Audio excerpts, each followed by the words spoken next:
Tarde. É uma grande satisfação estar aqui na presença de todos vocês, numa tarde de quarta-feira bastante cinzenta, chuvosa e um tanto quanto fria aqui no oeste do Paraná, para a gente conversar um pouquinho sobre esse tema tão relevante, que faz parte da produção, independente da espécie com que a gente trabalhe. É um tema que, se não está, deveria estar entre os nossos pontos de preocupação ou pontos de ação dentro da cadeia produtiva e que certamente pode ter uma participação, inclusive, no resultado da nossa operação. Então, o título dessa nossa conversa é Entendendo a Inflamação, seus impactos no desempenho e como melhorar a performance da produção. Sem mais delongas, vamos iniciando. Nós temos uma agenda um tanto quanto apertada para conversar aí nesses próximos 50 minutos. Nós vamos abordar é difícil a gente falar sobre inflamação, ou quase impossível nós falarmos sobre inflamação, sobre resposta imunológica em animais de produção, sem abordar o intestino. Então, nós vamos fazer uma rápida revisão sobre os processos absortivos e de defesa do intestino. Vamos passar pela como se iniciam as respostas imunológicas e também os processos inflamatórios, quais são as consequências que esses processos inflamatórios têm nos nossos animais. E aí, na parte final, encerrando a nossa conversa, vamos ver como é que os minerais da Zimpro podem atuar modulando o processo de inflamação, e aí a gente vai abordar também por que a gente usa a palavra modulação. Bom, o intestino é um órgão fascinante. Me fascina muito entender, ou tentar buscar entender essa grande dicotomia que o intestino representa, né, entre o processo de digestão e absorção, mas também sendo, até por muitos, considerado como o maior órgão do sistema imunológico do nosso e do corpo dos animais também, né? Então, existe, por parte do intestino, uma necessidade de nos proteger contra agentes nocivos, contra patógenos, né? E isso fica ainda mais evidente quando a gente entende o tamanho da superfície de exposição que o intestino representa, muito maior que os pulmões e até que a pele. Então, é fácil a gente ter a dimensão do número de insultos ou do número de contato de agentes nocivos, né, com o intestino e, consequentemente, podem vir a ter com o nosso sistema imunológico. Uma coisa que vem sendo amplamente estudada recentemente, né, com muita pesquisa sendo feita, é o papel da microbiota na saúde do animal, na nossa saúde também, e a comunicação que existe entre, portanto, a microbiota, o próprio intestino, ganhando a circulação sanguínea e chegando até o hipotálamo, até o cérebro, que consequentemente vai ter consequências, inclusive no nosso bem-estar, no nosso comportamento, na quantidade que a gente ingere, na quantidade que os nossos animais ingerem de alimento, né? Então é bastante fascinante entender como esses metabólitos vão interagir, transformando o nosso bem-estar, inclusive. Bom, essa é uma foto que eu gosto bastante, né? É uma foto de uma vilosidade intestinal de um peru, mas isso pode ser extrapolado para todas as espécies, para ruminantes, para suínos, para aves, obviamente. E ela representa o que é o intestino, né? Então, o intestino ele é formado por uma única camada de células que estão justapostas. E essa única camada de células, como a gente já conversou, ela vai ter a função de absorver nutrientes, mas também ela tem uma função de agir como uma barreira que precisa ser seletiva, precisa permitir a absorção de nutrientes, mas precisa impedir com que patógenos, endotoxinas e outros agentes nocivos entrem em contato com o sistema imunológico do animal e, porventura, desencadeiem uma resposta imunológica, né? Então, existem uma série de mecanismos de proteção que tanto nós quanto os animais se valem para garantir que esse epitélio monocamada esteja íntegro. Porque uma vez que esse epitélio está íntegro, a gente vai ter um controle, uma diminuição de interações negativas de agentes com o nosso sistema imunológico. E, portanto, nós vamos ter uma condição de saúde garantida, uma condição de saúde melhor. Aqui a gente pode ver algumas estruturas, borda em escova, ou a própria região de todo o enterócito. E aqui a lâmina basal, né, a lâmina própria, onde nós vamos ter o desencadeamento das respostas imunológicas e inflamatórias, e os vasos sanguíneos para fazer toda a captação nutricional e distribuir para as células do corpo, especialmente para o fígado. Aqui à direita a gente vê em detalhe uma célula caliciforme, né? Tá ela aqui nessa foto ampliada. A célula caliciforme tem a função de produzir muco, que é um dos componentes, né, que vai atuar para defender ou limitar essa interação possivelmente negativa de um patógeno com o nosso sistema imunológico. Né? A gente já abordou esse tema no início da nossa conversa, que é a importância da microbiota e a relevância que esse tema vem ganhando nos últimos anos. Né? Então, estudos mostram isso, é extremamente interessante, né? Que se a gente transplanta a microbiota de um animal que tem um comportamento de comer além do que ele necessita, né? Em termos de demanda nutricional, portanto, desenvolve obesidade. Se a gente pega essa microbiota e transplanta ela para um rato que não tem esse comportamento, que é um rato magro, esse rato, com o tempo, vai passar a desenvolver o hábito de comer além do que ele necessita. Isso vale, por exemplo, para comportamento exploratório das cobaias. Né? Então, se nós temos um rato, uma cobaia introvertida, e a gente transplanta essa microbiota para uma microbiota de uma cobaia extrovertida, com o passar do tempo, ele se torna introvertido também. Isso mostra, portanto, o poder que esses metabólitos têm produzidos por essa microbiota, de interagir com o nosso sistema nervoso central e provocar uma série de alterações em todo o nosso organismo. Nós vamos tentar entender um pouquinho do que podem ser essas interações na nossa conversa de hoje. Isso aqui eu tenho certeza que não é novidade para ninguém, são dados de frangos, mas isso pode ser extrapolado para os demais animais de produção, que é a representatividade que o intestino tem em termos de demanda nutricional. Então, o trato gastrointestinal ele consome aproximadamente 20%, uma em cada 5 quilocalorias que a gente fornece para o animal, é destinado exclusivamente para atender uma demanda do intestino. O turnover de proteínas é bastante alto, então nós temos uma substituição das nossas células de 50% e 75% por dia, e aproximadamente 25% de toda a síntese proteica do nosso organismo ela é secretada dentro do intestino. Isso aqui demonstra o grande poder desse órgão, a grande necessidade nutricional que ele tem. Quando a gente pensa em sistema imunológico, existem dois grandes braços, digamos assim, de ação do sistema imunológico.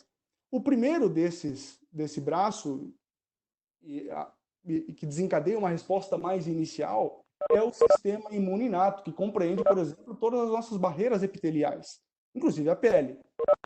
Então, a grande função do sistema imune inato é evitar com que o patógeno e suas endotoxinas entrem em contato com o nosso sistema imunológico, é evitar o primeiro contato, é nos proteger desse primeiro contato. Se ele falhar e esse imunógeno entrar em contato com o nosso sistema imunológico, a grande função desse sistema é alertar todos os nossos componentes de defesa para que estejam preparados para reagir a uma possível patologia, para reagir a uma possível infecção. E a isso a gente dá o nome de inflamação. E o grande objetivo da inflamação, portanto, é, primariamente, a fagocitose e a morte do antígeno, mas também preparar, montar uma defesa para que a gente e os nossos animais estejam aptos a se defender, sejam imunocompetentes.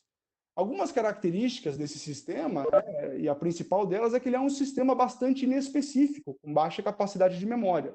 Estudos recentes mostram que a gente pode, inclusive, modular um pouco disso aqui, mas não é o usual. Então, a gente pode dizer que ele é um sistema inespecífico. Toda vez que a gente sofrer um insulto, sofrer uma agressão, nós vamos reagir da mesma maneira, com a mesma intensidade. E alguma das características desse sistema imune inato é que ele é extremamente custoso em termos de energia. E além de ser custoso em termos de energia, desviar, portanto, nutrientes da função primária, que seria crescimento ou reprodução, produção de ovos, enfim, seja ela qual for, nós vamos gerar dano tecidual, ou seja, onde foi o início, a adesão do patógeno com o nosso epitélio, então vai acontecer um dano tecidual, mas também, muito por causa daqueles metabólitos que a gente já conversou, nós vamos ter reflexos sistêmicos. E são justamente esses reflexos sistêmicos responsáveis por grande parte da perda produtiva que a gente vai ter quando a gente tem um processo inflamatório acontecendo. Para evitar com que a gente gere esse processo inflamatório e, portanto, desprenda nutrientes, o nosso epitélio intestinal se vale de alguns mecanismos, e um dos principais mecanismos que nós temos para justamente controlar esse contato são as junções firmes, ou as tight junctions. São complexos proteicos que têm o objetivo de regular o fluxo paracelular. Então, aqui nós temos um enterócito. Esse aqui seria o fluxo transcelular, que é como ocorre a maioria dos processos absortivos no nosso intestino. E esse é a via paracelular, que muitas vezes pode, portanto, desencadear uma resposta imunológica. As tight junctions têm o objetivo de controlar esse contato, de regular o que pode ou não pode entrar em contato com a nossa camada membrana basolateral, e lembrando que é aqui que estão todas as células do nosso sistema imunológico. Então, ele é um sistema, o sistema de junções firmes é um sistema, como eu disse, proteico, bastante complexo. Existem várias proteínas que compõem esse sistema. As principais delas são as claudinas, que é uma família de mais de 24 proteínas diferentes, cludinas, onulocludens, todas essas estruturas vão, portanto, regular a permeabilidade que nós temos entre as nossas células, seja ela do intestino, do pulmão é a mesma coisa, do útero e da vaca, né? Todas elas têm essas proteínas entre as células que têm o objetivo de manter a integridade, manter o intestino coeso, tá certo? Nós temos em detalhe o que seriam essas estruturas, né? Numa microscopia eletrônica. Então, são justamente essas proteínas que vão fazer o controle desse fluxo e, portanto, regular o que entra ou o que deixa de entrar em contato com o sistema imunológico dos animais. Bom, uma vez que... Oi. Álvaro, desculpa interromper, nós estamos em quase 150 pessoas assistindo aqui, e aqueles que estão entrando agora, no canto inferior direito existe uma seção de perguntas e respostas, então se alguém tiver alguma dúvida, pode colocar a dúvida lá, escrever que eu e o Tom, nós estamos acompanhando, e a gente responde assim que terminar a apresentação. Valeu, obrigado. Obrigado, Pedro. Bom, a partir do momento, então, se nós tivemos o contato de um imunógeno ou de um patógeno com o nosso sistema imunológico, vai acontecer, né, como a gente viu por meio do sistema imune inato, uma série de alertas serão emitidos para que o nosso sistema imunológico se prepare para combater esse patógeno ou essa infecção. E a gente está vendo aqui alguns exemplos de citocinas pró-inflamatórias que têm essa função de alertar, de regular esse processo de desencadeamento da resposta imunológica. E essas interleucinas, como por exemplo o interferon, fator de necrose tumoral, elas vão atuar, isso é importante, elas vão atuar através da MLCK, que é a Myosin Light Chain Kinase, é uma proteína que regula qual será a expressão genética para a deposição ou não de mais proteínas que compõem as junções firmes, tá certo? Ou seja, o que isso na prática quer dizer? Quer dizer que se a gente tem um processo inflamatório que sai do nosso controle, cada vez mais nós vamos entrar num ciclo vicioso que vai reduzir a expressão gênica dessas proteínas e vai aumentar o contato de imunógenos com o sistema imunológico. Ou seja, o processo inflamatório ele é extremamente necessário, a gente depende dele, o nosso sistema imunológico, nossos animais dependem desse sistema para serem imunocompetentes. Entretanto, se nós temos uma superestimulação, um processo que sai do controle, uma superinflamação, uma inflamação crônica, nós vamos ter um problema, porque isso vai, inclusive, atuar aqui, portanto, na redução desse complexo de proteínas, aumentar o contato de imunógenos com o sistema imunológico, promover um desbalanço da nossa microbiota, que é conhecido como disbiose, E tudo isso vai gerando um ciclo vicioso, né? Então, nós temos que ter uma resposta inflamatória, sim, porém, ela precisa ser controlada, ela precisa ser modulada. O outro grande braço do sistema imunológico é a resposta adaptativa, que é aquela que vem na sequência da primeira resposta, da resposta imune inata, né? Ela pode ser humoral, através dos linfócitos B, através da produção de anticorpos, e ela pode ser celular, né, mediada por células, pelos linfócitos T, né? E esses linfócitos T, eles são capazes de identificar dano das próprias células, né, células do nosso organismo que foram danificadas, como também alguns componentes da membrana dos próprios imunógenos, dos próprios patógenos, né? As características dessa resposta adaptativa é que ela possui memória, então, se porventura nós passarmos por um próximo processo de infecção, nosso organismo, nosso sistema imune já vai estar mais preparado, mas ela possui um baixo gasto energético, e aqui que está a grande diferença, né, com poucos danos colaterais. Então, ela é muito mais específica. Ela não vai lesionar, ela não vai promover um dano tecidual, nem um dano sistêmico. Ela vai atacar direto o nosso patógeno, o nosso inimigo, né? E essa é a grande diferença entre a resposta adaptativa e a resposta imune inata, que desencadeia o processo de inflamação.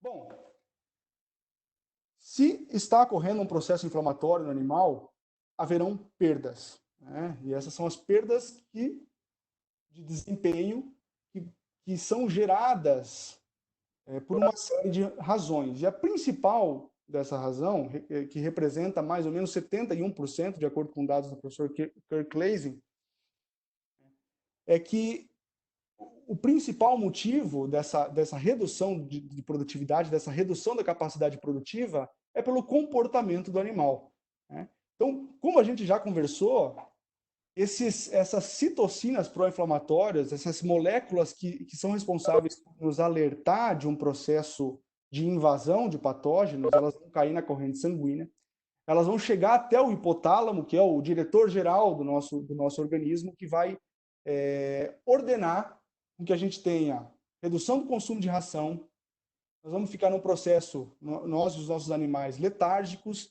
e com indisposição, e, portanto, a gente reduz o consumo, certo? E isso representa a nossa principal perda de desempenho. Nós temos ainda a redução da capacidade de absorção de nutrientes. Aqui, o ferro é um bom exemplo, o zinco é um outro importante exemplo, a digestão de lipídios fica comprometida, né? Nós temos a mobilização de nutrientes que serão necessários para atender uma demanda do fígado para produzir proteínas de fase aguda. Nós vamos revisar um pouquinho desse cenário também. Nós temos o custo da ativação do sistema imunológico em si, a expansão clonal das células do sistema imunológico, isso gera um custo. E nós temos o próprio custo da febre, né, em razão dos leucotrienos, prostaglandinos, que vão ser liberados nessa resposta de fase aguda, nessa inflamação, e vão gerar febre, e para gerar febre a gente consome energia, então nós temos aí mais um 3,5% mais ou menos que representa esse desvio de nutrientes, né? Portanto, fica muito claro que para desencadear o processo inflamatório, isso não vem de graça. O nosso organismo vai precisar gastar energia. Por isso que um processo descontrolado de inflamação vai levar a uma perda produtiva mais acentuada. Nós temos que controlar. Nós temos sim que ter o processo de inflamação, mas nós temos que controlar para que ele não saia, para que ele não seja desproporcional e nem crônico. Bom, como é que o nosso organismo reconhece possíveis agressores, né? Nós temos nas nossas células, principalmente, por exemplo, células apresentadoras de antígeno, células dendríticas, que são aquelas responsáveis por estender aquele braço aqui para o lúmen intestinal e fazer a amostragem dos patógenos que porventura estejam aqui, para manter até uma condição de tolerância, porque, como nós falamos, o intestino está numa grande dicotomia, ele precisa digerir e absorver, mas ele precisa nos defender. Só que ele não pode reagir contra tudo, porque senão nós vamos ter um processo crônico de inflamação. Então, esse processo de tolerância é uma grande função do nosso sistema imunológico também, especialmente do sistema imune associado ao intestino, né, que é o GALT. Então, nessas células apresentadoras de antígeno e as células dendríticas, nós temos componentes que vão fazer esse reconhecimento, né? Esses componentes são principalmente o Toll-like receptors e os Nod-like receptors. Essas moléculas vão fazer, portanto, o reconhecimento desses compostos que estão aqui abaixo. São os MUMPs ou os PUMPs. São aquelas estruturas que são altamente conservadas do ponto de vista evolutivo, né, dos patógenos. A gente pode citar alguns exemplos, por exemplo, o LPS, né, lipopolissacarídeos, especialmente de bactérias gram-negativas, peptidoglicanos de bactérias gram-positivas, mananos, RNA viral, DNA bacteriano. Tudo isso vai servir como alerta para o nosso sistema imunológico. Então, esses componentes aqui vão medir, vão entrar em contato com esses MUMPs ou PUMPs no lume intestinal e decidir se desencadeia ou não uma resposta inflamatória. Existem ainda os DUMPs, que são aqueles componentes que estão associados às nossas próprias células, né? A um dano que porventura elas sofram, como por exemplo as proteínas de choque, né? As V-shock proteins, ou os próprios ácidos nucleicos, que significa que a gente teve uma ruptura celular, inclusive do núcleo. E aí, o processo inflamatório ele vai acontecer baseado numa série de produção, né, de metabólitos, que são as citocinas, que servem para alertar todos os diferentes sistemas, né? Então, diferentes células do sistema imunológico podem produzir a mesma citocina, seja ela ou anti-inflamatória, e uma única citocina ela pode atuar, ela pode ter atuação em diferentes tipos de célula, em diferentes tecidos, inclusive, né? Nós temos aqui alguns exemplos de citocinas. São as interleucinas, existem 35 diferentes tipos ou mais. Fator de necrose tumoral é uma extremamente importante, interferon, as quimiocinas. Tudo isso aqui vai servir para alertar, para avisar o nosso sistema imune, o nosso organismo, que nós estamos em um processo de defesa, desencadeando respostas imunológicas. As principais citocinas pró-inflamatórias que a gente pode frisar são interleucina 1, interleucina 6, fator de necrose tumoral e interferons, certo? Ao passo que as anti-inflamatórias, interleucina 4, interleucina 10, interleucina 13, elas são fundamentais para conter essa resposta.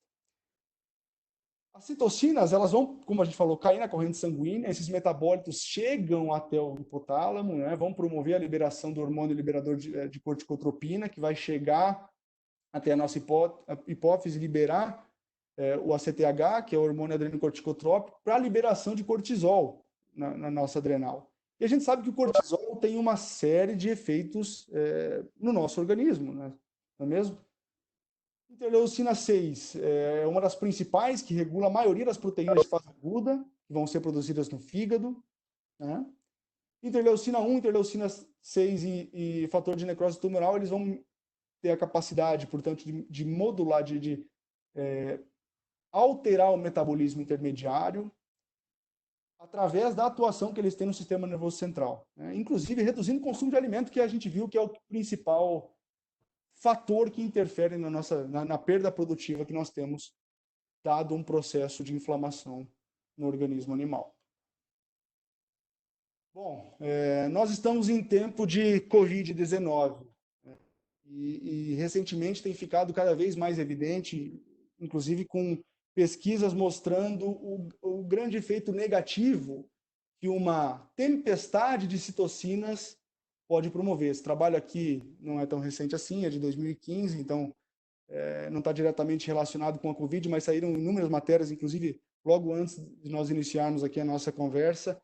Eu estava lendo que o pessoal nos Estados Unidos está extremamente preocupado com uma reação hiperalérgica, uma reação hiperinflamatória, inclusive parecida com a síndrome de Kawasaki, em crianças acometidas com o Covid-19. Então, a partir do momento que a gente tem uma infecção viral, através desses mecanismos que a gente já revisou, o nosso sistema imune vai estar alerta, vai produzir as citocinas inflamatórias, mas se a gente passa do ponto, produz uma grande quantidade por um tempo prolongado dessas citocinas, nós vamos ter sérios problemas, inclusive com as nossas próprias células do nosso sistema imunológico atacando os nossos tecidos. E isso pode ocasionar mortes, né? Inclusive na Covid-19, né? Gerando uma falha múltipla dos órgãos aí, devido a uma resposta exacerbada do nosso sistema imunológico. Então, isso aqui, apesar de não tanto, fica cada vez mais atual nesses tempos obscuros aí que a gente está vivendo de Covid-19. Então, lembrando que uma estimulação do sistema imunológico, ela não pode ser nem de mais nem de menos, ela tem que ser na medida certa, porque senão nós vamos ter problema. Bom, revisando um pouquinho das citocinas pró-inflamatórias e os seus efeitos, né? Nós já vimos o fator de necrose tumoral, interleucina 1 beta, interferon. Essas são as principais citocinas que vão regular todo o processo de pró-inflamatório.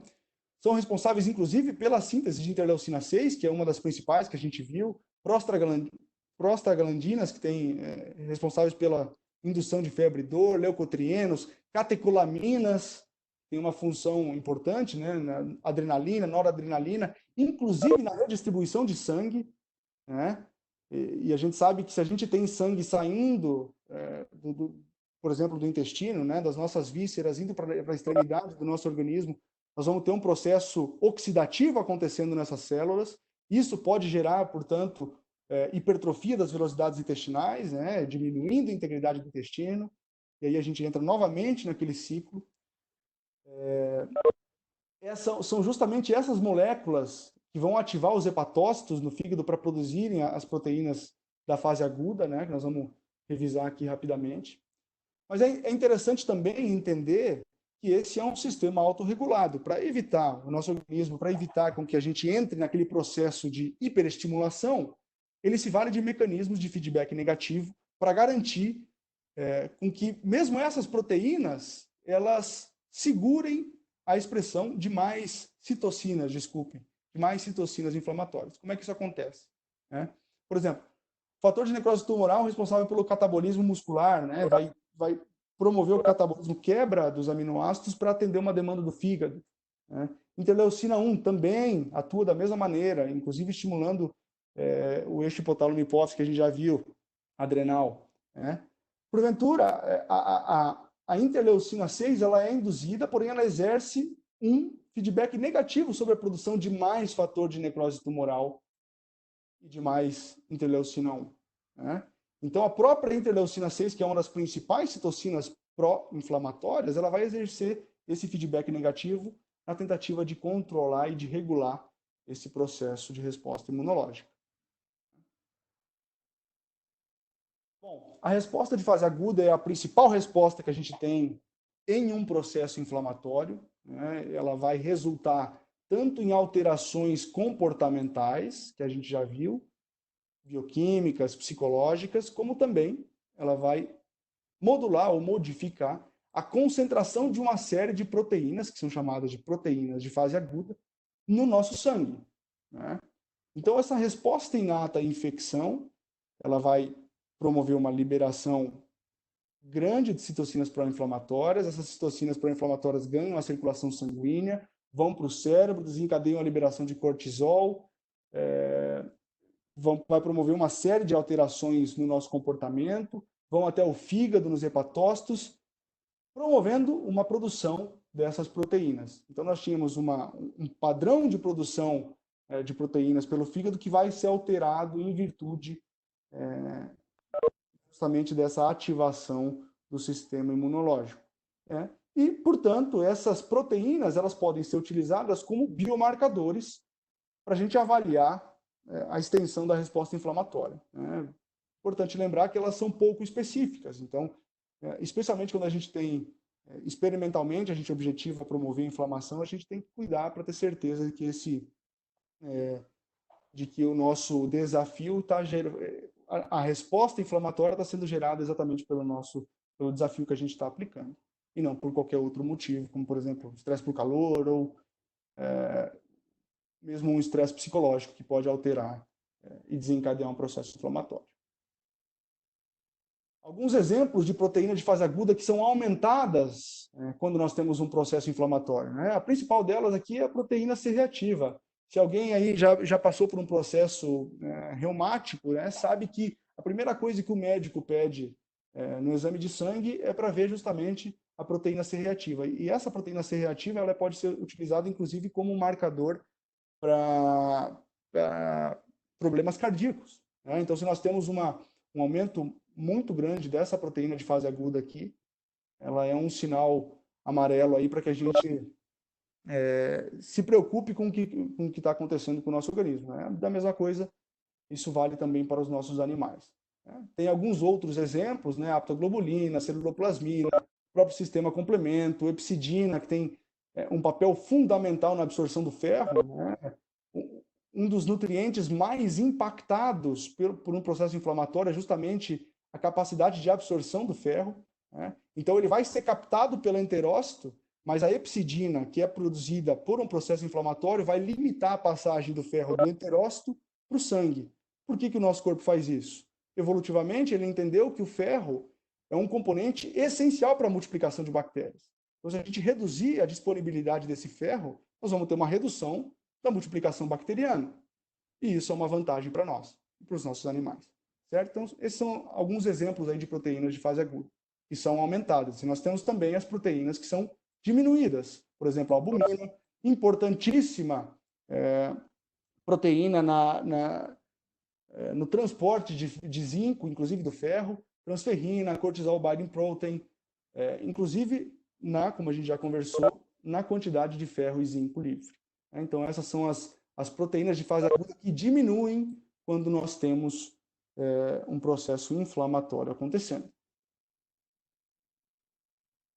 Bom, esse quadro, ele resume toda a nossa conversa até aqui, né? E ele demonstra justamente o processo de dano que o nosso epitélio pode sofrer, o contato que nós temos, local que nós temos das nossas células com os patógenos, desencadeando uma resposta inflamatória, e esse problema que era local, ele se transforma num problema sistêmico pelos motivos que a gente já conversou, né? Participação, inclusive, do hipotálamo, do sistema nervoso central, atuando, inclusive, na nossa disposição, no nosso consumo de alimento, né?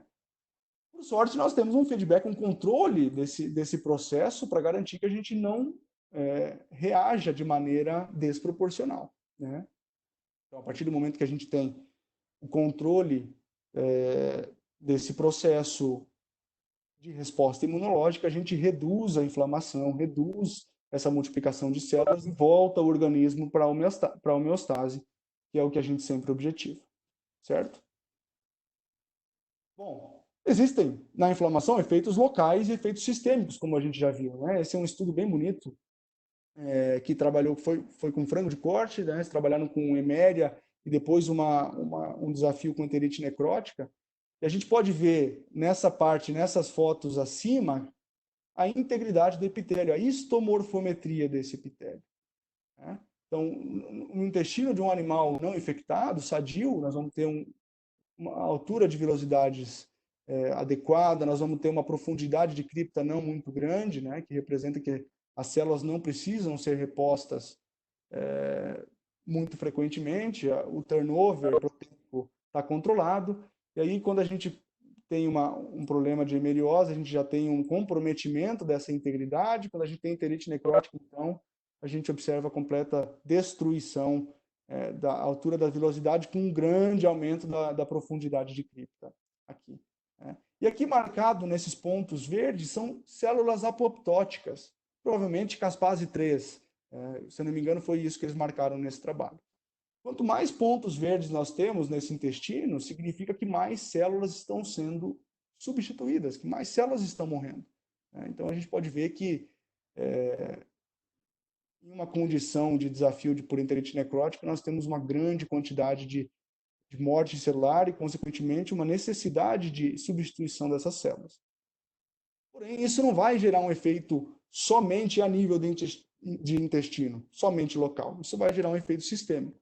E aí a gente tem situações como essa aqui, né? Com o intestino completamente ao contrário do que nós gostaríamos de ver, né? Tônus comprometido, fragilidade tecidual e tudo isso, né? Inclusive impacto em rompimento no abatedouro, né? Nós vamos ver alguns números em relação a isso. Bom, esse é o trabalho clássico que mostra, né, que mostra a importância dos antibióticos promotores de crescimento, né, melhoradores de desempenho, e explica justamente que a importância desses melhoradores de desempenho, ela se dá quando nós temos uma condição de desafio, ou seja, quando nós temos uma necessidade do animal se inflamar e responder contra esse desafio, né? Então a gente vê que a eficiência alimentar, aqui a conversão alimentar, ela foi impactada, no caso aqui a eficiência, né? Ela foi impactada positivamente pelo antibiótico quando nós tínhamos uma situação de desafio, né? Condições, instalações sujas que promoveram um desafio.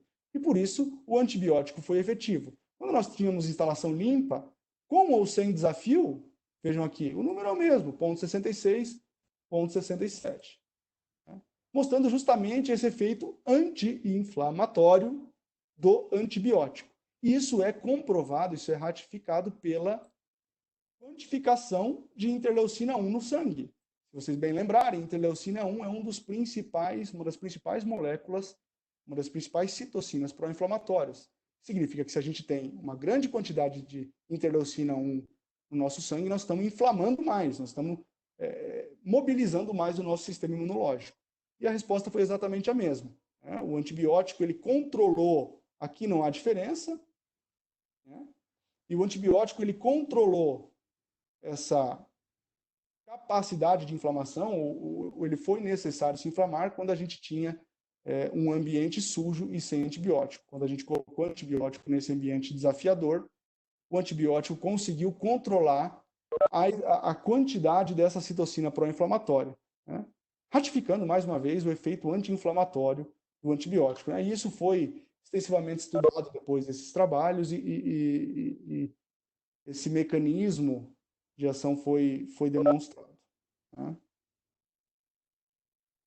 Bom, como nós já vimos, a ativação do sistema imunológico ela vai gerar custos. Né? E um trabalho com bovino de leite demonstrou que essa ativação ela pode chegar à necessidade de 1 kg de glicose em 12 horas, de demanda extra, de demanda energética necessária para atender esse processo inflamatório. Imagine o impacto que isso tem na produtividade desse animal. Né? É isso que nós queremos evitar. Da mesma forma para suínos. Né? Foi necessário, houve uma produção 19% maior de calor, 23% a mais de nutrientes para atender essa demanda, né? 27% menos de deposição de gordura. A gordura é altamente impactada, a capacidade de absorção e digestão de gordura é altamente impactada por um processo inflamatório. E isso resulta em redução de produção. Né? Fica muito claro. Em uma condição normal, o nosso fígado ele está acostumado ou ele está preparado para produzir uma série de proteínas, né, em um organismo saudável. Né? A gente viu, albumina é uma delas, fator de crescimento, transcortina, retinol binding protein. À medida em que nós temos uma ativação do sistema imunológico, um processo inflamatório acontecendo, os hepatócitos vão receber uma grande quantidade de citocinas pró-inflamatórias, né, que vão estar no sangue e vão chegar até os hepatócitos. A partir do momento que os hepatócitos recebem esse sinal dessas citocinas pró-inflamatórias, vai acontecer uma drástica alteração na produção de proteínas pelo fígado. Né? Então, quando nós temos aqui um animal desafiado, em vez de produzir essas proteínas de um animal saudável, a gente vai começar a produzir justamente as proteínas de fase aguda. E o que a gente precisa? Numa condição de homeostase, nós temos catabolismo e anabolismo funcionando de maneira harmônica para que a gente tenha, no final das contas, mais anabolismo, mais deposição de músculo, mais produção de leite, mais reprodução. Esse é o nosso grande objetivo. A partir do momento que nós temos um desafio, nós vamos ter esse desbalanço, né, entre catabolismo e anabolismo, e nós vamos precisar começar a tirar aminoácido de algum lugar para atender a necessidade de uma grande produção dessas proteínas aqui. Né? No caso de frango, onde é que nós vamos tirar? Onde é que nós vamos perder rendimento? Justamente no peito. Nós vamos ter um catabolismo muito grande do músculo do peito, que é modulado, mediado por inclusive pelo cortisol e pelos fatores, por outras citocinas pró-inflamatórias que a gente já viu, vão, portanto, retirar esses aminoácidos, vão ganhar corrente sanguínea e vão chegar até o fígado para que a gente consiga produzir essas proteínas de fase aguda. E aí nós temos essa situação. E aqui, desculpem, né? Nós temos, inclusive, um aumento do peso do fígado. Né? Isso aqui o fígado pode aumentar de tamanho até em 10%, né? Mas em média aí 6% de aumento de tamanho desse órgão, devido a esse aumento da necessidade, da demanda que o organismo gera em relação ao fígado, pela produção dessas proteínas. E aí, ao contrário do fígado, em vez de nós termos uma evolução do nosso músculo, né, nós vamos ter uma involução, nós vamos ter catabolismo aumentando em relação ao anabolismo. E aí a gente perde rendimento. Nós temos um aminoácido sendo necessário para atender uma outra demanda que não a de produção. Né? E por isso nós temos uma redução da capacidade produtiva. Bom, o que nós vamos fazer então? Fica muito claro que a nossa grande necessidade é de controlar a inflamação e ainda melhor ainda, né, modular essa inflamação. Nós precisamos do processo inflamatório, mas nós precisamos que ele seja controlado, nós precisamos que ele seja proporcional e, se possível, seja o mais agudo possível. Né? Quanto mais crônico esse processo inflamatório for, maior a demanda de nutrientes que o sistema imunológico vai gerar para responder contra esse patógeno. Então, nós precisamos controlar a inflamação. Esse é o nosso grande desafio. E aí a gente tem, entramos agora em alguns resultados, mostrando a capacidade dos minerais da Zimpro justamente atuarem nessa modulação. Nesse primeiro gráfico aqui, eu apresento para vocês a temperatura retal, pode parecer uma variável simples e básica, de poedeiras que foram desafiadas com lipopolissacarídeo, que é um daqueles MUMPs ou PUMPs que a gente viu. São aquelas estruturas conservadas que vão estimular o nosso sistema imunológico. O que nós temos aqui? Em amarelo, nós temos o grupo controle. Esse grupo controle ele é um grupo deficiente em zinco. A OMS fala que até 80% da nossa população pode ser deficiente em zinco. Isso é um número assustador. E isso tem consequências. Depois nós temos o grupo sulfato, que foi suplementado com 60 ppm de sulfato, e o grupo Availa-zinco, o complexo metal-aminoácido da zinco, também no nível de 60 ppm. Quais são as diferenças de resposta de temperatura retal e o que elas representam? Então vejam, primeiro, o comportamento da curva, nós temos aqui horas pós injeção do LPS, pós-desafio, e aqui a temperatura retal. Vejam o comportamento desse grupo controle. Então é um grupo, esse grupo controle ele teve uma reação tardia ao desafio. A temperatura retal ela demorou para atingir o seu pico. E depois que ela atingiu o pico, foi com 12 horas, e lembrem desse número, isso é importante, ela perdurou por muito tempo. Quando a gente suplementa a dieta dessas poedeiras com sulfato, a resposta é muito melhor, já é muito melhor.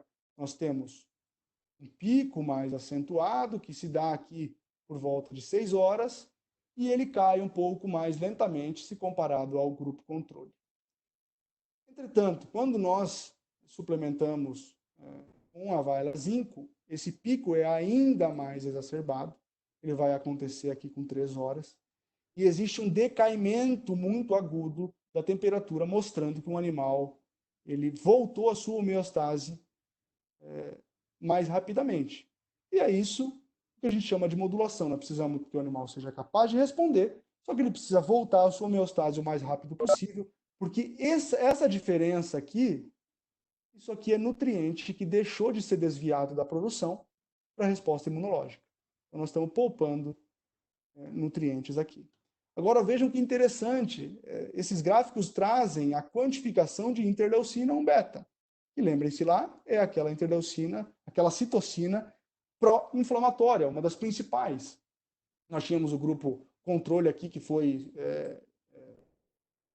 injetado com uma solução salina, simplesmente para ser um controle, né, nós precisamos se ater a esse gráfico aqui. Então, com 3 horas, e aí vejam os horários aqui, né, pessoal? Nós temos, então, em amarelo o grupo controle, deficiente em zinco, grupo em vermelho o grupo sulfato, e em azul o grupo availa zinco. E com 3 horas, nós tivemos um pico de produção de interleucina 1-beta, responsável pelo desencadeamento da resposta inflamatória. Estatisticamente superior para o availa zinco em relação tanto ao sulfato quanto ao controle. Se vocês lembrarem lá, foi justamente com 3 horas que nós tivemos o pico de febre. Ao passo que, com 12 horas, nós tivemos o pico de febre para o grupo controle e não coincidentemente nós tivemos o pico de interleucina 1-beta. E o nosso grupo availa zinco já estava com a inflamação sob controle, estatisticamente inferior ao grupo, inclusive ao grupo alimentado com sulfatos.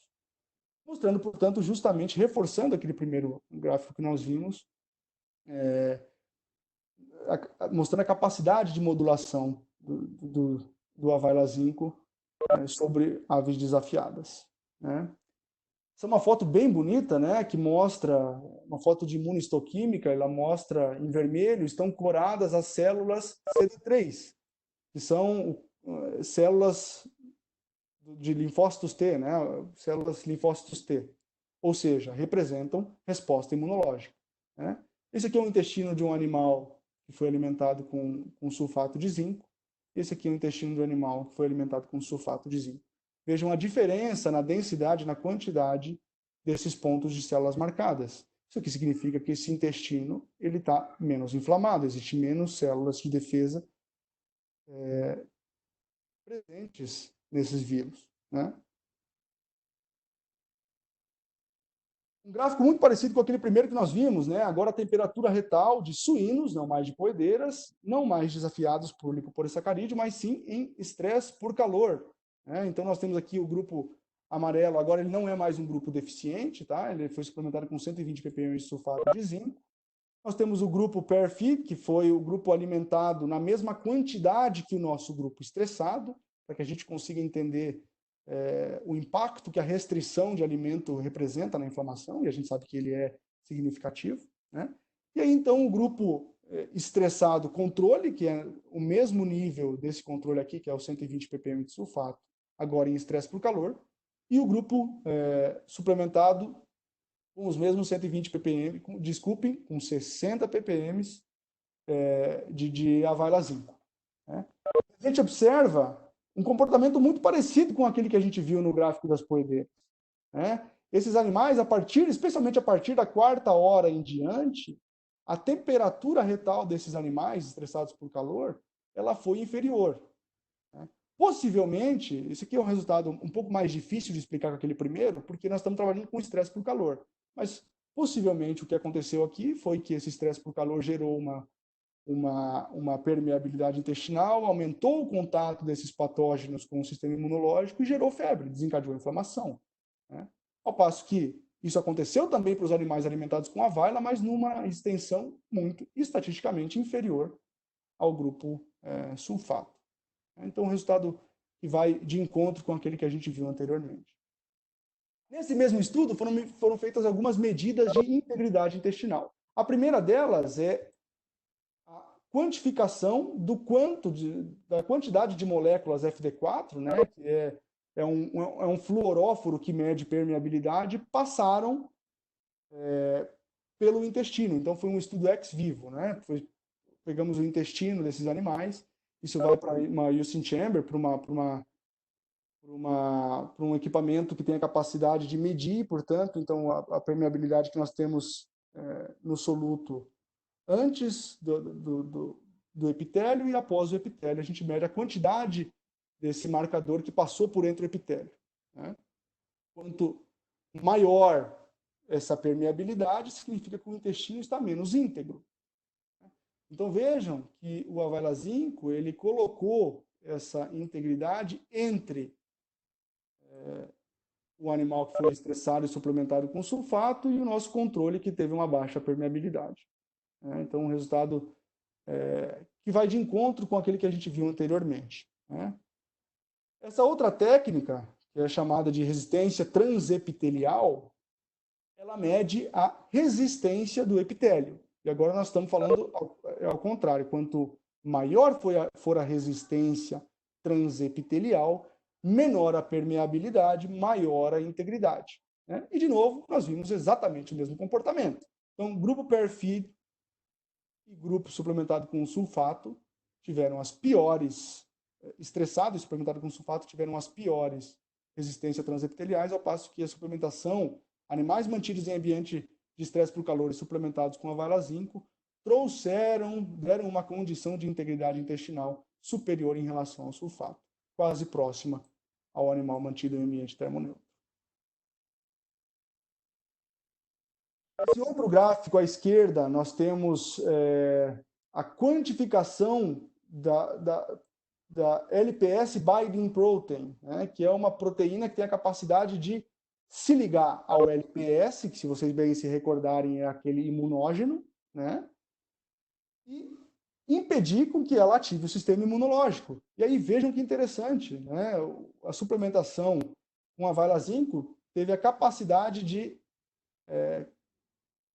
aumentar a quantidade dessa LPS binding protein, dificultando ou diminuindo a capacidade do LPS estimular o sistema inflamatório, o sistema imunológico, através da inflamação.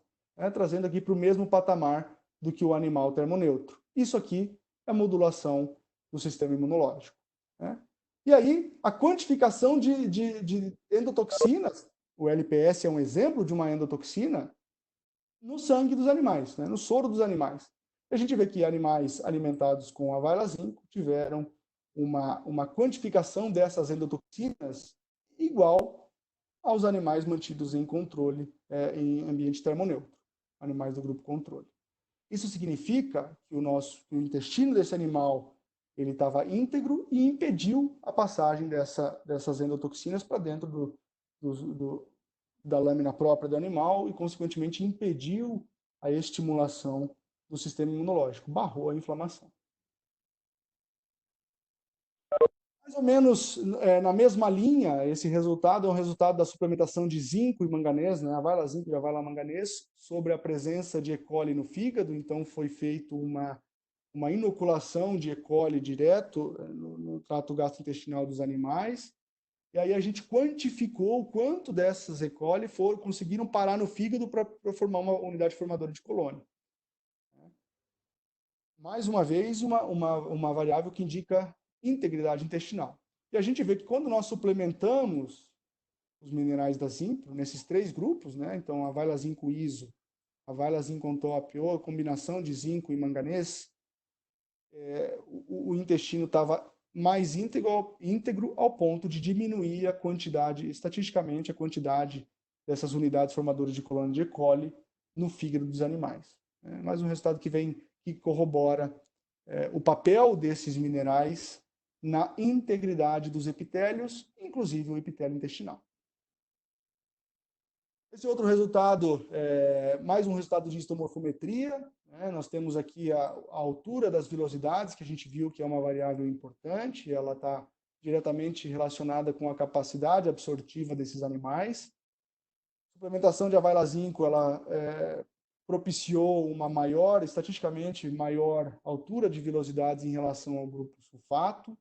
Nós não tivemos diferença na profundidade de cripta, mas sim tivemos diferença na relação vilo-cripta, no qual o grupo alimentado com a valazinco teve uma maior relação vilo-cripta do que o grupo alimentado com minerais sulfato. Isso é uma coisa desejável, porque nós temos isso indica uma menor necessidade de reposição de células de enterócitos, de células que compõem as nossas vilosidades. Isso significa que o nutriente, inclusive aminoácidos, precisem ser direcionados para essa multiplicação celular. Esse é um resultado de expressão gênica das proteínas das junções firmes, a gente conversou sobre elas, e aqui nesse caso nós temos a ocludina como exemplo, e a gente pode observar que animais alimentados, aqui no caso nós temos inclusive uma substituição total do sulfato por availazinco, mas os animais alimentados com a vaila-zinco tiveram uma maior expressão gênica de ocludina no intestino, se comparado com animais alimentados com sulfato, tanto com 14 dias de idade, quanto com 21 dias de idade. Foi um trabalho que envolveu desafio de frangos de corte com Clostridium perfringens. Certo? Então, mais um resultado que vem nos explicar o porquê da menor quantidade de endotoxina no sangue, da maior resistência transepitelial, da menor quantidade de febre. Tudo isso vem explicar esses efeitos que a gente já viu até aqui. Outro resultado, né, daquela mesma variável, resistência transepitelial e também endotoxina, né, para esse mesmo estudo com frangos de corte desafiado com Clostridium perfringens. A gente pode observar que os grupos suplementados com a vaila-zinco tiveram uma maior resistência epitelial do que o grupo sulfato e uma menor quantidade de endotoxina no sangue, o que significa que o intestino desses animais estava mais íntegro e limitou justamente a passagem, o contato desses patógenos com o nosso sistema imunológico, reduzindo a inflamação. Outro estudo com frangos de corte, agora novamente em estresse por calor, novamente resultados de ocludina, não mais expressão gênica, mas agora resultados de Western blot, que é uma técnica que mede a quantidade da proteína que está no tecido. A gente sabe que entre a expressão gênica da proteína e a de fato, deposição dessa proteína pode acontecer problemas translacionais ali, que vão reduzir essa quantidade de proteína depositada, né? Então, esse é um resultado que mostra justamente a quantidade dessa proteína no intestino desses animais. E a gente pode observar que existiu uma interação significativa aqui entre o grupo estressado e o grupo termoneutro, e aqui nós temos diferentes níveis de suplementação exclusiva de availa-zinco, né? Para o grupo estressado, à medida em que nós aumentamos a suplementação até 60 ppm de availa-zinco, a gente teve um comportamento, uma resposta quadrática da quantificação dessa proteína no intestino, né? Esse resultado ele foi um pouquinho controverso, porque foi ao contrário para os animais mantidos em ambiente termoneutro. A explicação para isso aqui é que o controle foi tão grande, né, desse ambiente termoneutro, que o animal não passou por nenhum tipo de estresse. E, portanto, o zinco deixou de ser importante por algum motivo para esse animal, né? Isso é uma condição que, infelizmente, nós estamos longe de ter na nossa vida produtiva, né? Por mais que a gente invista em ambiente, por mais que a gente invista em tecnologia de equipamentos, a gente vai querer sempre adensar esses animais para que a gente consiga retornar sobre o investimento que nós fizemos. E aí, contra a densidade, sempre os nossos animais vão passar por algum tipo de estresse. Não há possibilidade de ser diferente. Esse outro indicador aqui, indicador indireto de permeabilidade intestinal, é uma técnica chamada de Fitsidextran. A gente faz uma inoculação em cada um dos animais, baseada no peso desses animais. 2 horas e meia depois dessa inoculação, nós coletamos sangue e nós quantificamos esse componente no sangue dos animais. Esse componente ele não é absorvível via celular. A única possibilidade dele é passar via paracelular. Portanto, quanto mais Fitsidextran a gente encontra no sangue dos animais, significa que menor era a integridade do intestino, maior a permeabilidade, ou seja, nós tínhamos um intestino de pior qualidade, pior saúde, né? Esse é um resultado muito bonito, né, que mostra o seguinte: existiu diferença entre o ambiente estresse e o ambiente termoneutro quando os animais estavam com nível deficiente, sem suplementação de availa-zinco. Então, nós temos uma maior quantificação do FIT-C para os animais mantidos em ambiente de estresse por calor em relação aos mantidos em ambiente termoneutro. Isso aqui era esperado. Quando a gente suplementou, mesmo que com 20 ppm de availa-zinco, esses animais, a gente deixa de observar a diferença. Ou seja, esse zinco aqui foi efetivo na manutenção da permeabilidade, da integridade intestinal, fazendo com que menos desse marcador pudesse passar até o sangue e ser quantificado. Bastante interessante.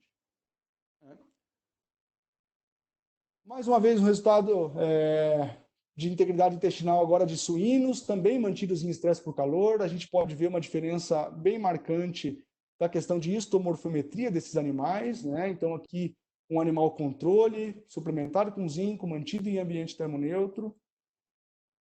Já no grupo 2, um animal com restrição alimentar, a gente vê que a restrição alimentar ela representa um papel importante na ruptura dessa integridade intestinal, né? Quando a gente coloca o estresse nesse epitélio, a gente tem um dano ainda mais elevado, ainda maior, de comprometimento de histomorfometria. Ao passo que quando a gente inclui o availazinco nessas dietas para esses animais, a gente tem uma reestruturação desse epitélio intestinal. Não fica igual, obviamente, um animal mantido em ambiente termoneutro, mas a gente observa uma melhoria em relação ao grupo que foi suplementado com um sulfato bastante expressiva, né? A gente vê que a histomorfometria desse animal e desse animal é bastante diferente. E isso, obviamente, vai impactar em todos esses pontos que a gente vem conversando. Outro experimento, agora com leitões alimentados com availazinco, né? A gente observa o grupo em vermelho é o grupo controle. Nós temos aqui uma suplementação de 100 ppm de sulfato de zinco, né? Importante lembrar que esses animais, todos eles tinham óxido de zinco a 2.000 ppm em todas as dietas, certo? Mesmo nas que foram suplementadas com availazinco. Mesmo assim, a gente observa uma redução significativa da incidência de diarreia nos animais que foram alimentados com availazinco, né? Isso aqui essa suplementação resultou em uma maior altura de velocidade no jejum, né? E uma melhor conversão alimentar.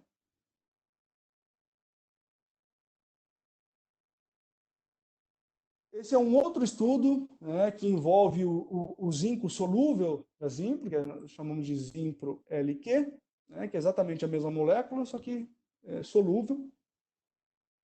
E para a quantificação de fator de necrose tumoral, que é uma citocina pró-inflamatória bastante importante, que a gente já viu também. E fica muito claro nesse gráfico aqui o potencial de modulação que a gente busca, né? Então, em animais não suplementados com o Zimpro-LQ, nós temos, com 3 horas após o desafio de LPS, uma grande produção de fator de necrose tumoral, certo? Aquela citocina pró-inflamatória. Ao passo que, quando a gente faz a suplementação com 40 ou com 80 ppm de Zimpro-LQ, nós temos uma modulação desse efeito com uma diminuição da produção dessa citocina pró-inflamatória, controlando o processo inflamatório. Ou seja, o nosso animal ele não precisou reagir de forma tão pronunciada contra esse desafio, né? E aí a gente pode hipotetizar em relação à integridade intestinal, metabolismo oxidativo, né? Entre outros. Resultado de estabilidade oxidativa pós-mortem, né, do músculo de peito de perus, o resultado de suplementação de availa zinco e availa manganês on top ou ISO, né, contra grupo sulfato. No primeiro dia aqui pós-abate, não existiu diferença. Com 9 e com 18 dias, a gente observa uma diferença significativa na estabilidade oxidativa medida pela quantificação de malon de aldeído, né, que é um indicador de peroxidação lipídica no peito desses animais, né, que mostra justamente o resultado de estabilidade oxidativa. Essa carne vai ter uma vida de prateleira maior, um drip loss menor e assim por diante. Uma capacidade de retenção de água maior. Um rendimento, consequentemente, também maior, né? Estudo agora do metabolismo oxidativo de frangos de corte mantidos em estresse por calor, aquele mesmo trabalho que nós vimos, né, com suplementação de 20, 40 ou 60 ppm exclusivamente de availazinco, né? E o nosso indicador aqui, novamente, é o malon de aldeído, que é aquele produto da peroxidação lipídica. Então, a gente vê que, à medida em que a gente inclui a availazinco na dieta, a gente tem uma redução linear significativa da quantidade desse malon de aldeído no sangue dos animais, no eritrócito dos animais, né?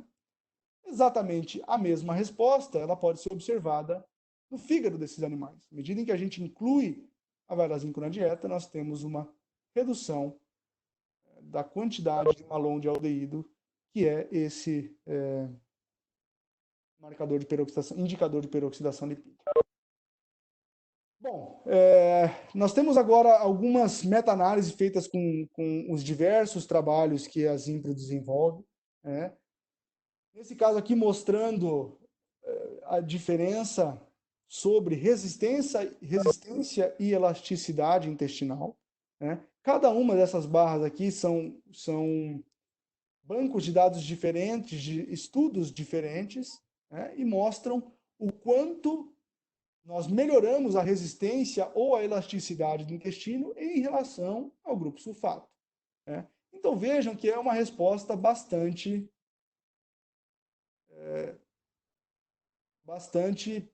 fixa, né? Bastante com alta repetibilidade, eu quero dizer. Tivemos apenas aqui um ensaio com uma resposta negativa, né? Mas nos demais, todas respostas positivas, né? Bastante consistente. Um resultado médio de 15,3% de melhora de resistência e elasticidade intestinal sobre o grupo alimentado com sulfato. Exatamente a mesma interpretação, só que agora nós estamos falando de resistência e elasticidade da pele de frangos. Mais uma vez, resultados bastante regulares, né? Apenas um resultado negativo aqui, está compilado nessa meta-análise. Isso nos dá, em média, 31,4% de aumento da resistência e elasticidade da pele em relação ao grupo controle. Falando um pouquinho de bovino de leite, né? Nós temos mais uma vez uma meta-análise, né? Observando a redução das células somáticas, lembrando que o epitélio do úbere também é um epitélio monocamada, também tem as junções firmes, fazendo a coesão, mantendo esse epitélio coeso, né? E à medida em que a gente tem um processo de estresse, nós vamos ter um processo de redução da expressão dessas proteínas no úbere, e aí, consequentemente, um indicador é a quantidade de lactose que nós vamos ter no sangue dos animais, né? Mostrando que está havendo um escape por entre o epitélio, né? Mesma coisa para células somáticas, né? Então, uma resposta sistemática aí com 17 mil células somáticas a menos. Lembrando que isso aqui foram trabalhos feitos nos Estados Unidos, né? No qual a contagem de células somáticas já é mais baixa, então isso aqui é um número bastante expressivo. Quando a gente começa a suplementação no período seco dessas vacas, essa diferença ela vai para 30 mil, uma redução de 30 mil, ainda maior do que essa resposta média que a gente observou, né? E a produção de leite, em contrapartida, ela é aumentada em até 1 quilo por dia, né? Então, mais uma vez, respostas muito consistentes, apenas com alguns trabalhos com uma resposta negativa, né? A média, 0,9 quilos de leite por dia. Bom, pessoal, nós vamos nos encaminhando para o fim da nossa conversa. Eu gostaria somente de salientar alguns pontos que a gente viu, né, que a gente veio martelando ao longo desses minutos de conversa que nós tivemos, né? E entre eles, então, é fundamental que nós sim tenhamos uma capacidade de desempenhar a inflamação, os nossos animais sejam imunocompetentes, mas que nós controlemos a intensidade do processo inflamatório, a intensidade da resposta imunológica para esses animais. Isso vai ser determinante na capacidade produtiva dos animais, né? Integridade dos epitélios, isso vale inclusive para nós em tempos de Covid, né? Então, integridade dos nossos epitélios é sim determinante na manutenção da nossa saúde, como é também para os nossos animais. Se nós temos um epitélio íntegro, uma manutenção da integridade intestinal, nós vamos ter uma redução do contágio, do contato de imunógenos com a lâmina própria, com o sistema imunológico. Consequentemente, nós temos menos inflamação, a partição nutricional não vai ser alterada, nós vamos ter a garantia de que o nutriente está indo para onde ele precisa ir, que é a produção de carne, a produção de ovos, produção de leite, e por aí vai, reprodução, e por aí vai. Então, com isso, eu agradeço mais uma vez a presença de todos vocês, uma grande satisfação a gente poder bater esse papo aqui. Me coloco à disposição se houverem perguntas, eu farei o meu melhor para tentar responder a cada uma delas. Se eu não conseguir, eu tenho uma equipe excepcional aqui junto comigo para auxiliar nesse processo. Muito obrigado mais uma vez, espero que tenhamos tido uma hora proveitosa aí. Muito obrigado. Álvaro, obrigado, parabéns pela apresentação. Minha câmera aqui. Parar de compartilhar, Pedrito. Tá. Acho que a gente... Por enquanto a gente tem uma pergunta só, mas já é uma pergunta boa. Então, lembrando, pessoal, que quem tiver alguma dúvida, quiser fazer algum comentário, é só no canto inferior direito tem o QIA, né, que é de Question and Answers, e ali vocês podem fazer as perguntas. O Ricardo Santos, da DSM, ele fez uma pergunta bem legal. Boa tarde. Pode o processo inflamatório determinar uma redução no crescimento do peito da ave de forma desuniforme? De forma que o filé do lado direito ser visivelmente menor que o do lado esquerdo? Isso é uma coisa que a gente tem visto nos frigoríficos, né, cada vez mais, né? Eu não sei se já tem nome, mas eu posso sugerir um que seria a SFT, né, que é Síndrome do Frango Torto, já que nós estamos falando de imunologia e só tem sigla. Mas o que você acha, Álvaro? Olha, Pedro, de fato, obrigado, Ricardo, pela pergunta, uma pergunta excelente e vem numa hora em que, de fato, a gente tem visto cada vez mais esse tipo de lesão no abatedouro. E a resposta mais honesta seria eu não sei. Eu tenho apenas um chute, que seria que não, porque nós temos, aliado a esse processo de diferença do músculo, nós temos inclusive uma diferença na estrutura óssea desses animais, muitas vezes. Então, não sei se você gostaria de complementar, Pedro, mas eu acho que pode sim ser um fator que impacte, mas não especificamente nessa diferença de tamanho de um lado e de outro do peito. Mas Até excelente assim, pergunta, Ricardo. não, ele me mandou um WhatsApp aqui falando que ia fazer essa pergunta só para te sacanear, né? Mas assim, eu acho que não faz muito sentido, né? Quando o animal vai metabolizar ou catabolizar uma proteína, ela viria de maneira bilateral, né? Eu acho que isso tem mais uma correlação com uma origem mesmo. E, enfim, são essas coisas que vão aparecendo na avicultura e que demoram um pouco de tempo para a gente responder, né? Mas eu também, pessoalmente, eu acredito que não teria esse efeito da inflamação em si, né? Bom, e o Alisson deu os parabéns para você, Álvaro. Obrigado, Alisson. O que mais lá?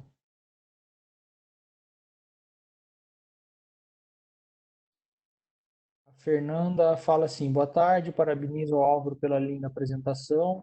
Fernanda, não pode dar muito parabéns, porque o Álvaro é millennial, e aí eles vão ficar muito omitido, mas sabe-se que os leitões que nascem pequenos e não conseguem acompanhar o crescimento e ganho de peso ao longo da vida, quando comparados aos leitões que apresentam um peso normal de nascimento. Deixa eu ver se tem mais. Se tem mais alguma complementa a pergunta. Oi, Pedro. Oi, Tom. Eu acho que é muito mais uma afirmação da professora Fernanda. Eu acho que sim. Não é uma E, pergunta, porque exatamente. e é isso aí mesmo. Deixa eu entrar aqui, participar aí da resposta, né? Se o Álvaro me permitir. Por favor, Tom. O que a gente vê claramente, professora Fernanda, é que as porcas, os filhos de porcas que recebem Zimpro, né? E aí os diferentes programas, nós vemos uma melhor homogeneidade dos leitões ao nascimento e ao desmame. Isso é resultado de uma melhor condição da porca. A gente sabe que níveis de cortisol são mais baixos, né? Então, a contagem de células somáticas ela diminui no leite das porcas que receberam Zimpro, então indicando de fato uma condição inflamatória muito menor nestes animais. Então, explica parte desta melhor condição dos leitões filhos de porcas que receberam o Zimpro, e essa condição se mantém nas fases subsequentes, dentro daquilo que nós chamamos de nutrição entre gerações, né? O efeito epigenético relacionado a isso. Legal. Aí o Alexandre Augusto fez uma pergunta aqui, perguntando sobre equinos, né? O Tom respondeu pelo chat, mas só comentar, né? A gente tem dado, sim, Alexandre, ainda que falando em imunologia e inflamação, esses dados são sempre muito interespécie, né? E o Álvaro falou várias vezes nós, né? Se referindo, acho que à espécie humana, porque é tudo muito parecido, né? Então, sim, a gente tem, e de fato a gente pode conversar mais especificamente sobre equinos depois. Aí depois a Fernanda de novo, o comentário já foi passado. Professora Giovanir, parabéns, Alvo, pela palestra. De novo, professora não elogia demais. Diante dos marcadores de avaliação da inflamação intestinal, o que você recomenda como mais sensível? Qual seria, Álvaro, na sua opinião, o marcador mais sensível de inflamação? Pensando em frango, obrigado, professor, uma honra poder falar para você aqui nessa conversa hoje. Pensando em frango de corte, o serum amyloid A seria um bom marcador, o LPS binding protein, outro bom marcador, ceruloplasmina, outro bom marcador. Mas a gente sabe que nem sempre a execução analítica de todos esses marcadores são simples, né? Muitas vezes elas são bastante complexas, mas acho que seria por aí. Ótimo. Eu nem vou Eu tenho lá no falar. chat algumas perguntas também. Eu tô. Ah, tá. Deixa eu só terminar aqui, então. A Ana Carolina Corsetti, essa resposta imunológica pode influenciar no aparecimento de miopatia em frango? Oi, Carol, boa tarde, ótima pergunta, obrigado pela pergunta. O processo de formação de miopatias, né, ele acredito eu, e aí nós temos um especialista que o Pedro pode me auxiliar na elaboração dessa resposta, mas ele é um processo que deve estar envolvido muito mais com a mortalidade dessa célula e a substituição dessa célula, primeiro por gordura, depois por tecido conectivo, do que propriamente é uma resposta imunológica, né? Então, de forma direta, eu desconheço a atuação direta dessa resposta imunológica, mas acho que estaria ligado muito mais à questão do suprimento de oxigênio e outros nutrientes. Mas tenho certeza que o Pedro pode complementar isso aí. Eu concordo, Álvaro. Na verdade, assim, essas respostas inflamatórias, elas são mais efeito do que causa, né? A gente sabe hoje que é uma questão quase que mecânica, né? O peito, a célula muscular, ela é muito grande, existe uma dificuldade de chegar a nutriente lá, e ela acaba morrendo, né? E aí se inicia o processo inflamatório. Então, a Ana Carolina que perguntou, né? Eu imagino que realmente seja mais uma consequência do que uma causa, né? Porque realmente a causa está relacionada com o rápido crescimento do peito, né?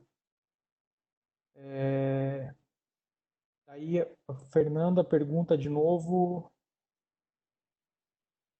Eu rodei demais aqui, desculpa, porque eu sou velho e velho não sabe mexer nessas coisas. Você acredita que os leitões pequenos no nascimento, né, têm grande processo inflamatório e isso justificaria tal desempenho baixo? Aqueles leitões que já nascem pequenos, eles já nasceriam com esses marcadores maiores? Quer responder, Tom? Eu vou tentar responder aqui, você me ajuda, Álvaro. O que a gente sabe, professora Fernanda, dentro dos trabalhos que a gente tem, é que os leitões, quando são filhos de porcas que receberam o Zimpro, eles têm uma condição epitelial melhor, e aí quando a gente fala epitelial é em geral, mas se a gente se concentrar no epitélio intestinal, nós vemos uma melhor relação à altura e velocidade e também a resposta imunológica, né? Células caliciformes, e as outras células que estão associadas à resposta imunológica, né? Então, eu vejo muito mais essa diferença no potencial de resposta aos desafios e integridade de epitélios que pode estar envolvido, sim, com essa menor ou melhor desempenho quando for o caso, né? Perfeito, assina embaixo. Ok. No chat, o Rodrigo Moreira, ele escreveu aqui para mim: Pedro, parabéns pelo evento. Também não me elogia não muito, Rodrigo, porque a gente também é semi-milênio. No mercado de bovino, existem muitas empresas que dizem que seus minerais são orgânicos. Qual o diferencial da Zimpro? Bom, você perguntou para a pessoa errada. Deixa eu me ajeitar aqui na cadeira. Assim, Vai lá, Pedrito. Eu deixo você completamente à vontade para responder essa. eu acho que, inclusive, isso é um bom assunto para a gente fazer uma próxima rodada e falar sobre os diferenciais da Zimpro, né? Mas, basicamente, assim, Rodrigo, os nossos minerais, eles são ligados a um único aminoácido, né? Eles são conhecidos como complexo metal aminoácido. Isso faz com que eles fiquem estáveis, e aí, falando em ruminantes, né? Eles sejam bypass, porque as bactérias não conseguem se aderir a essa molécula. A ligação de um metal com aminoácido também faz com que a molécula fique mais solúvel. E basicamente assim, de novo, essa é uma resposta de 1h30, mas eu estou fazendo em 1 minuto. A gente faz com que os metais sejam absorvidos pela via de absorção dos aminoácidos, né? E nós, Zimpro, e eu tenho muito orgulho de falar isso, né? Eu estou na Zimpro já há 12 anos, antes disso eu era cliente da Zimpro. A Zimpro é a única empresa de minerais que consegue provar por onde o seu mineral é absorvido, tá certo? Então, assim, a gente consegue demonstrar de maneira efetiva e mostrar que os nossos minerais eles são absorvidos pela rota de aminoácido. Então, assim, Rodrigo, fica atento que provavelmente a gente vai fazer uma reuniãozinha dessa só para falar sobre a absorção dos minerais. Eu acho que vale a pena, tá? Mas eu espero que eu tenha respondido a sua pergunta. A Maria Antoinette falou: Pedro, apesar de você não querer, eu vou parabenizar o Álvaro. Eu acho isso totalmente desnecessário. Obrigado, Maria Antoinette. Obrigado, Antoinette. A Ana Beatriz também deu os parabéns para você, o Vitor. William Quevedo lá do Peru também. Deixa eu ver se tá. Pulei alguém aqui, Tom? Não, Sim, né? tem uma pergunta complementar aqui do Aldo, que eu acho que eu perdi aqui quando eu puxei para o chat. Vamos fechar o questionário. O Aldo pergunta aqui, ó, no caso das porcas, teria a relação do zinco com a melhora na irrigação sanguínea e, consequentemente, melhor peso ao nascer? Acho que eu vou responder essa, né, Álvaro? Vai lá. Pode ser, Aldo. A gente eu não tenho precisão nessa resposta, mas o que a gente sabe, especialmente quando associamos o Availaçal, que é um blend de zinco, manganês e cobre, com o Availacromo, que é cromometionina, nós vemos uma melhora na homogeneidade dos leitões, né, ao nascimento e também na condição dos leitões ao desmame. Então, isso certamente está relacionado com uma melhor nutrição uterina. Não sei dizer se isso tem a ver com a melhor formação de vasos, né, para nutrir o útero. Pode estar relacionado, né, com a melhor formação placentária, mas o fato é que você tem um menor quadro inflamatório geral, o melhor aproveitamento nutricional, especialmente de energia, né, pelo metabolismo do cromometionina. E isso permite, então, uma melhor nutrição dos leitões nesse período de desenvolvimento, né? E aí valeria estudar, e a gente não sabe ainda, né, na relação das fibras musculares, nas ondas, né, primária ou secundária, se isso teria um efeito, mas acredito que possa estar relacionado, sim. O fato é que nós constatamos essa melhora na condição do leitão e ainda podemos investigar um pouco mais a respeito.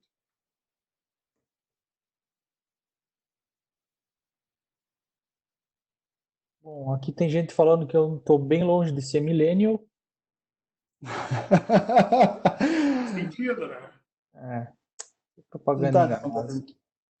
O Alexandre Augusto de Gobesso está pedindo um apoio aqui para a gente trabalhar lá na saúde digestiva em cavalos, na USP de Pirassununga. Obrigado, Alexandre, pela participação. E aqui cabe uma informação importante: nós chegamos a 150 participantes neste evento, participantes de todo o Brasil e não só do Brasil, né? Nós tivemos participantes do Uruguai, Argentina, Chile, Peru, Bolívia, Colômbia, Equador e também da Europa, né? Europa e Estados Unidos também participando aqui conosco. Diferentes clientes, diferentes instituições de ensino também. Então, muito obrigado a todos vocês que estão conosco neste período. Deixa eu fazer um comentário aqui, Tom, falando sobre equinos, né? Essa é a vantagem de ser velho, né? A gente lembra de algumas coisas. A Zimpro tem alguns trabalhos que falam sobre a melhora da qualidade, diminuição de úlcera de estômago em equinos. Tu sabia dessa, Tom? Lembrava dessa? Não lembrava. Mas eu posso falar de osteocondrose em cavalos. A gente tem, e depois a gente compartilha com vocês, né, essas informações que realmente elas são interessantes. Inclusive, um outro dado importante para cavalos, que também se reflete em suínos, tem a ver com a relação da inflamação e o desenvolvimento de osteocondrose, né? Então, isso também pode ser um tema interessante, Alexandre, para discutir em cavalos, com relação aos cavalos. Eu não tô identificando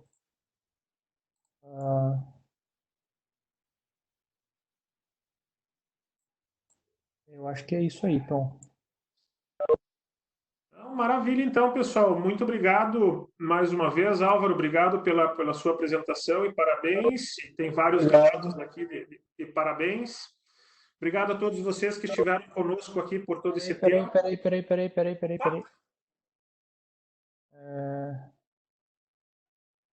Murilo Moura de Assis. Parabéns, Álvaro, pela apresentação sobre a questão da redução da resposta inflamatória do intestino através da administração do zinco complexo. Esse efeito se mantém com a substituição total da fonte inorgânica e a administração do zinco complexo é capaz de atender a demanda de mantença, mais crescimento, mais desafio? Boa tarde, Murilo. Muito obrigado pela excelente pergunta. Inclusive, eu mostrei alguns dados mostrando substituição total com capacidade de atender, sim, se não me engano, era um dado de expressão de proteínas do intestino, né? A gente tem que tomar um certo cuidado, talvez pensar num reajuste de dose, pensando em substituição total, mas é possível, sim.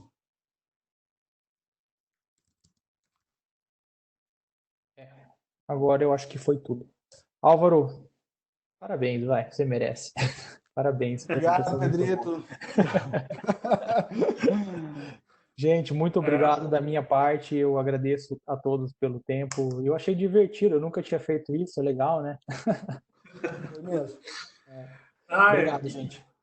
E ótimo, nossa equipe toda está à disposição. Pessoal, aqueles que quiserem complementar alguma pergunta, tem alguma dúvida, alguma sugestão, fiquem à vontade de mandar e-mail ou entrar em contato conosco, que será um prazer atendê-los na sequência. E fiquem atentos às novas iniciativas que nós teremos. Muito em breve vocês devem ouvir outras oportunidades do Mines and Minerals, este evento que é promovido pela Zimpro. Muito obrigado, pessoal. Cuidem-se e tenham uma boa noite. Obrigado, gente. Pessoal, obrigado. Até mais.